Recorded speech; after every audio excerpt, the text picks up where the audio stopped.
Hey everybody, John here today at Empowered Strength, talking about the mace and just some of the basic setup things that we can do to make us more successful and safe to get in positions to start swinging our mace. So easy to overlook this kind of stuff, but really important, just like picking up a kettlebell for the first time or any other implement, barbell comes to mind, things like that, that we really want to respect the tool. And like we say in barbell, kettlebell training, really the first rep is that starting position from the floor into the front rack position, or if we're going to be casting the weight up, things like that to get in position. So I'm going to cover that a little bit here. So what we want, I'll show you from the side, is a nice hip hinge position, just like we would do to pick up like a kettlebell swing or a deadlift. We want to get into a hip hinge position with a nice natural, more neutral spine. So what we don't want to do is this rotation, too much of this rotation, flexing the spine and rotating, really a bad thing to do repetitively, especially this is considered under load or offset load, so it does really change the amplitude or the potential work that the back is doing, so we want to do that well. So from here, from the side, I'm going to show you here, I'm just going to take this kind of mid-length down, like I'm picking up like a hockey stick or something like that, and then I'm going to bring the mace up here into this front rack position, okay?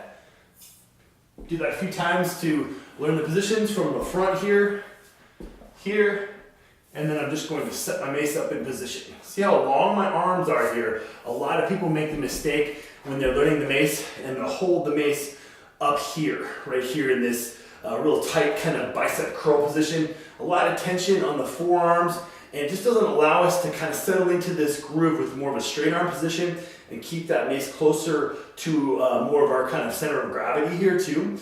So that really does make a difference as far as that setup goes. So again, into that front rack position here.